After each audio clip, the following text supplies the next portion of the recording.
Good evening to anyone that is listening to this. And, well, I think you know what you're about to listen to, and I just want to, prefix what I'm about to read with this.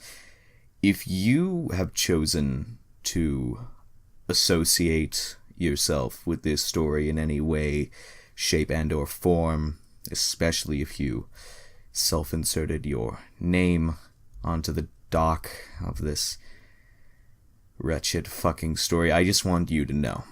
I just want to let you know that you are, in fact, the scum of the fucking earth. And that you are the lowest of the low. And I want to clear another thing up. I don't fall into that category.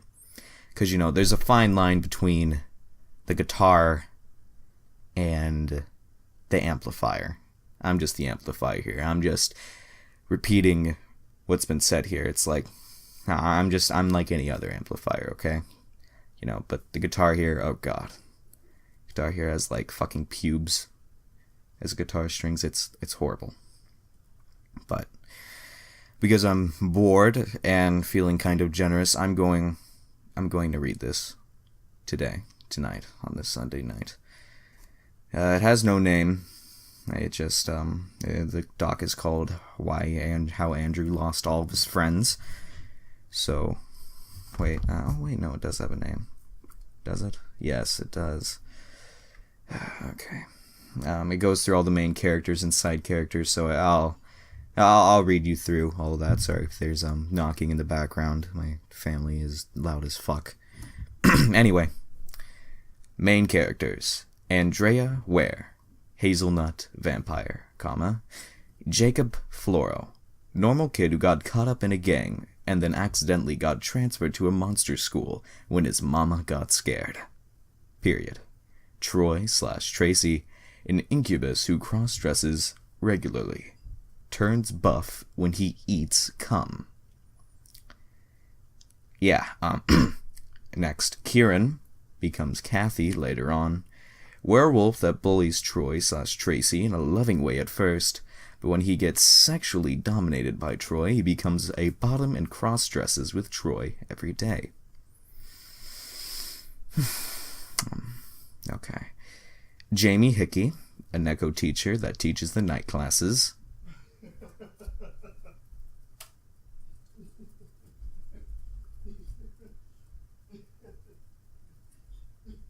I'm not sure if you can hear that, but that is my father cackling in the background. I'm not sure if you can hear me.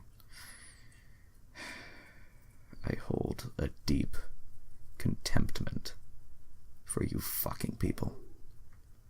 I hate you so much. Okay, moving on. Jamie Hickey. No, I already fucking... Shut up, you fucking cunt. Fucking family. Sean James, the TA for Jamie. He's also a Doulahan. Don't know what that means. And last main character, Arthur Slavdude, main antagonist. What the fuck? I'm not doing this again. I'm doing this in one take. I'm not going to utilize my vocal cords for this any more than I need to. So, sorry. Arthur Slavdude, main antagonist, causes Jacob to go into crippling debt to the mob. Loves vodka.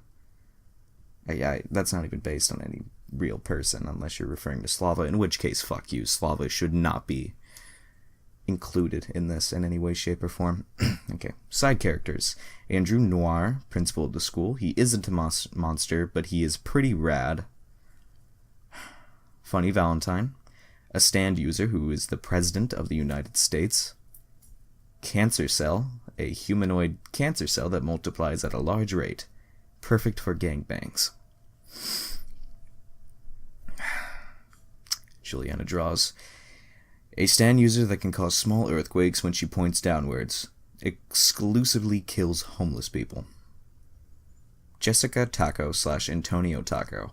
A Mexican who changed genders at will. Also is a communist. Both versions of her/him like cock. One moment. Water.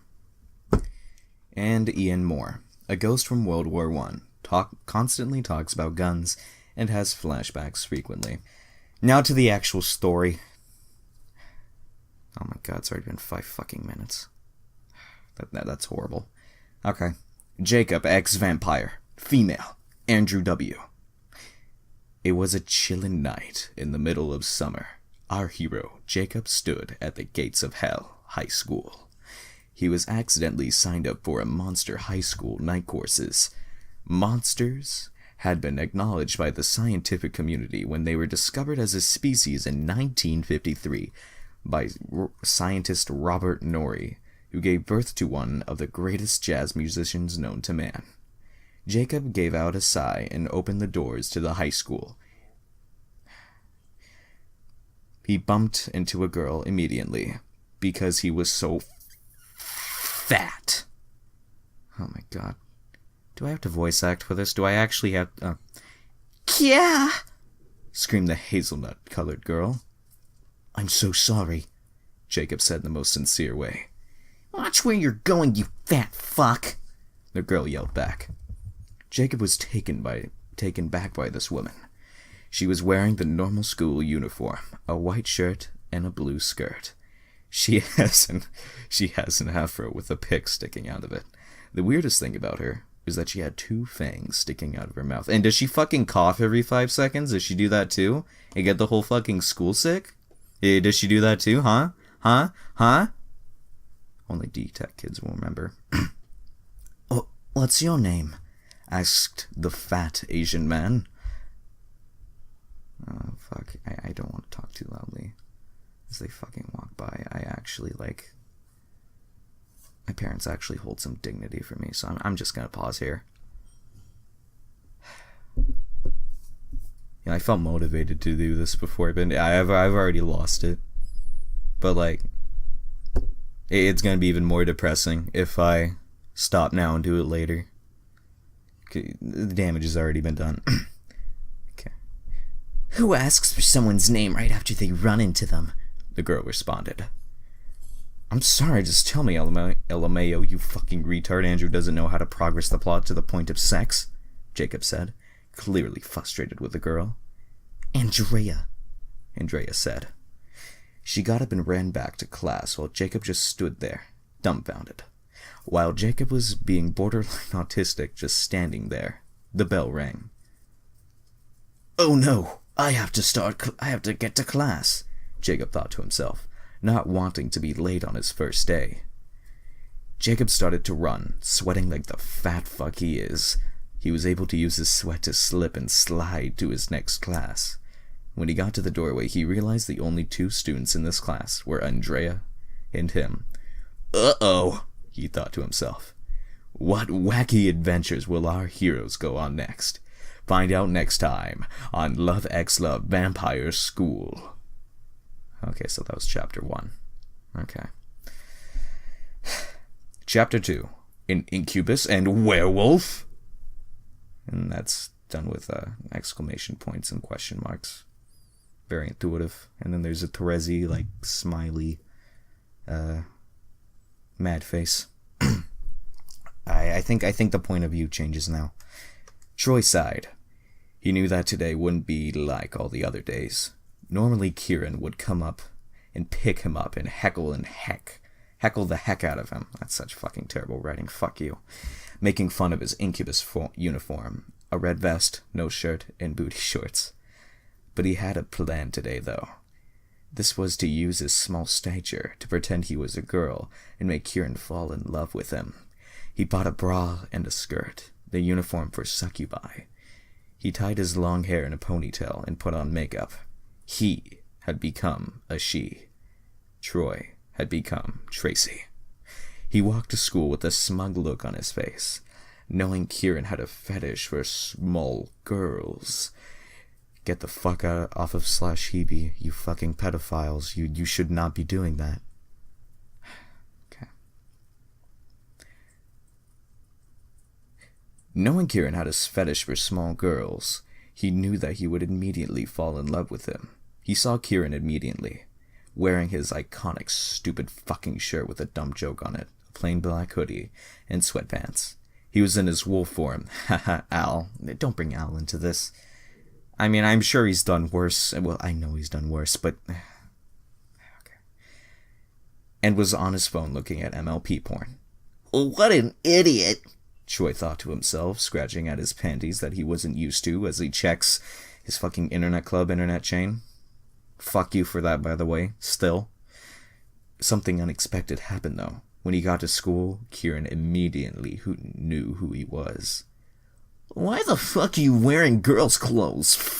I was gonna add a word, but I'm not going to now. Kieran asked. How did you know? Troy responded. I'm a werewolf. I can fucking smell your scent, Kieran said. But honestly, I kind of like it. Winky smiley face. Kieran picked up Troy and brought him to the bathroom against his will. If you want to be a girl, I can treat you like a girl, you slut. Smiley face. He paused for a moment, ripping off his pants. I've waited a long time to do this. Kieran shoved Tracy to the floor, and as soon as Tracy started yelling, fucking rammed his red rocket in his mouth. Since Kieran is a fucking weeaboo and can't last longer than a single fucking second, he jizzed immediately. He jizzed like a metric fuck ton of jizz, and Troy swallowed it all with a satisfied look on his face. Kieran was satisfied and sat down for a moment, but that didn't last long. Troy looked like he just ate a home-cooked meal. What the fuck? You weren't supposed to enjoy that. You're a fucking slut. Troy started glowing an unearthly color. His muscles bulging and growing bigger. His bra and panties began to rip and tear. You seem to forget that I'm an incubus. Cum only makes me stronger. And it's so much better to get it fresh rather than from those sperm banks. Fuck. I regret doing that voice. Tracy looked down on Kieran, his already dropped pants and flaccid penis, and realized that his own penis had grown enormously. It was his turn to have some fun. He picks Kieran up by his legs and shoves his penis in his ass. Kieran's ass almost tears in half by Troy's giant pee-pee. God damn, it feels so good, Troy and Kieran thought. Kieran begins to get an erection, and Troy notices it. You little whore, you're getting turned on by my giant cock, aren't you? Don't stop, Kieran yells. Troy comes in his ass, and as he does it, Kieran sprays cum all over himself. Kieran sat there, knowing he was defeated. But he wasn't unhappy. In fact, he liked getting dominated. He sat there and vowed to become Troy's wife. Kieran sat there. Wait. Don't use the word defeated twice. That really fucked up my reading. Fuck you. Immersion broken. Kieran sat there defeated, knowing that he had just lost to Troy. Troy looked down at him with a smirk on his face and said, You see, the reason you lost is because you really fucked my mouth. What the fuck? Chapter 3. Back to the main plot. I'm gonna drink water. I'm glad that this is already almost over. Fucking hell. Okay. 2 more pages. Jacob was staring into the face of a literal demon, and she wasn't happy. It took him a couple of seconds to realize that there were 2 other people in the class. He assumed the one at the front of the room near the chalkboard was the teacher. The chalkboard showed her name, Miss Hickey. She was wearing a pink keyhole sweater, which showed off her double H's, and one of those purple teacher skirts.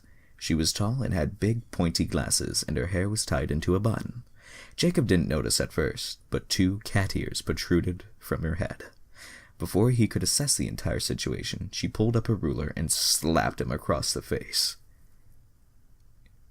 Get to your seat, fuckboy, she commanded him. Finna smack you again. I don't know why I gave a woman that voice. I just how I imagined it, okay? I'm sorry. Jacob scurried to the only available seat, which was next to Andrea. He gave her a smile and a small wave. She responded by acting confused on why the fuck he did that. Jacob took note of the room. It was a small classroom, at most fitting 5 people. There was a sink attached to a small cabinet, who a man was sitting on at the time in the back, desks in the middle, and a chalkboard near the door at the front. There were windows with blinds that were thick enough to block out sunlight. And thick is spelled with 2 T's, fuck you. He took account of the man sitting on the cabinet. He was tall, Asian, and had pimples everywhere on his fucking face. Does Sean really have that many? Does he have? I don't notice acne on him that much, actually. Talking about his face, it also wasn't attached to his neck. Oh. He was propping his head up on a pillow. He had a bowl haircut and was wearing a purple jacket, a sriracha t-shirt, and jeans. Jacob thought he was some gay monster and didn't pay any more attention to him. Oh, fuck. My computer's making noise. One sec. I gotta be... for processing purposes, I have to, like... Just 1 second. I need to be quiet for, like, 5 seconds. That doesn't mean make fucking noise, you fucking cunt. Be quiet.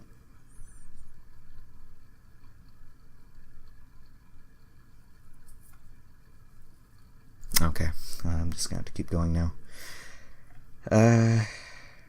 Some gay monster didn't pay any more attention to him and his weird-ass head, and he looked back at the lesson.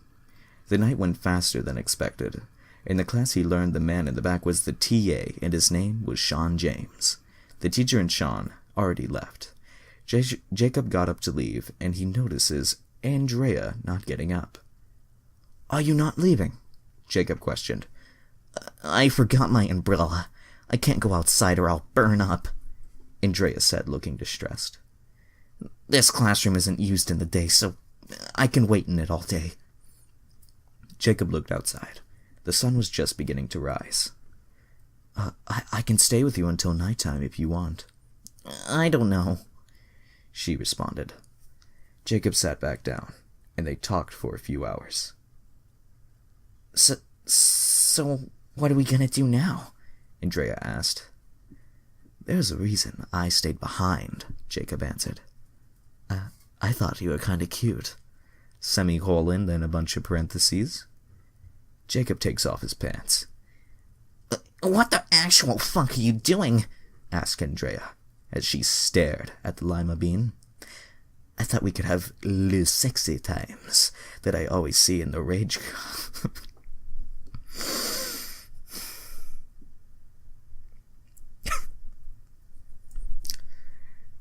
that I always see in the Rage comics.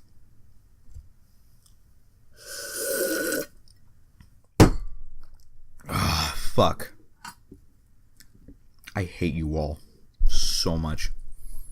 I really don't like the fact that I had to just read that and say it out loud. I could have gone my whole entire life without saying that fucking sentence, that conjecture of words. But I just did. And it's your fucking fault.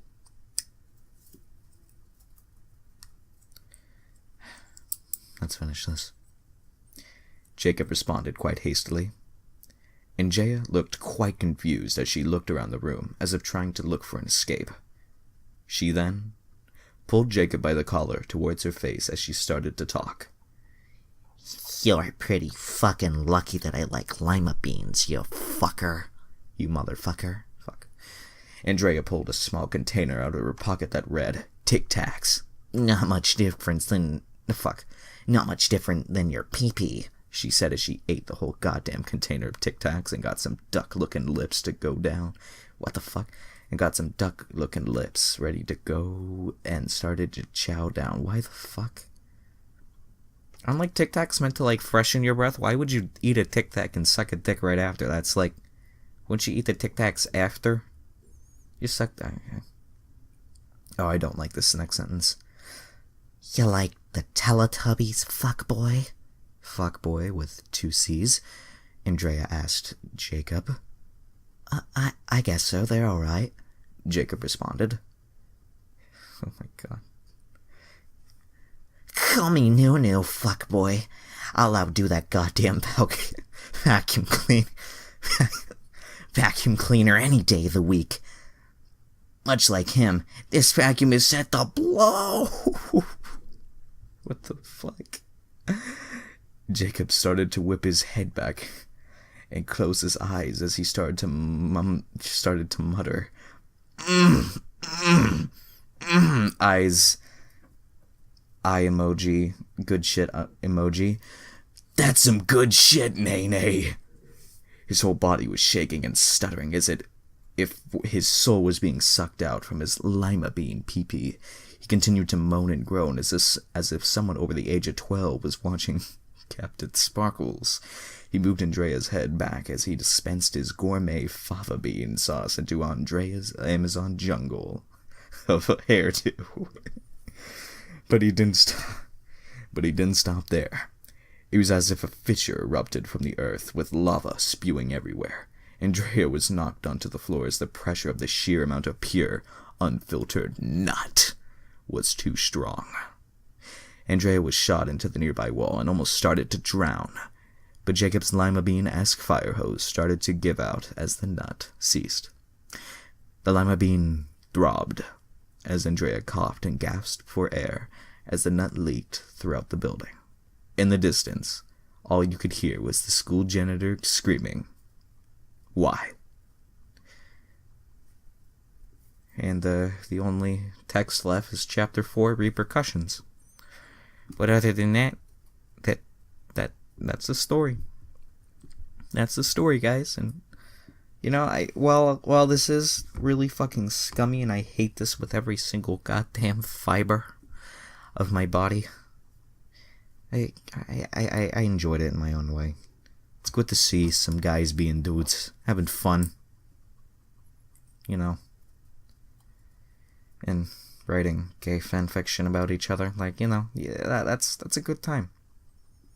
That's good. You know, if that makes you happy, if that's what makes you feel at peace in the world, then you know what? Who the fuck am I to judge, you know? Anyway. I'm fucking tired, man. I got places to go. Say y'all. Thank you for listening. And you're welcome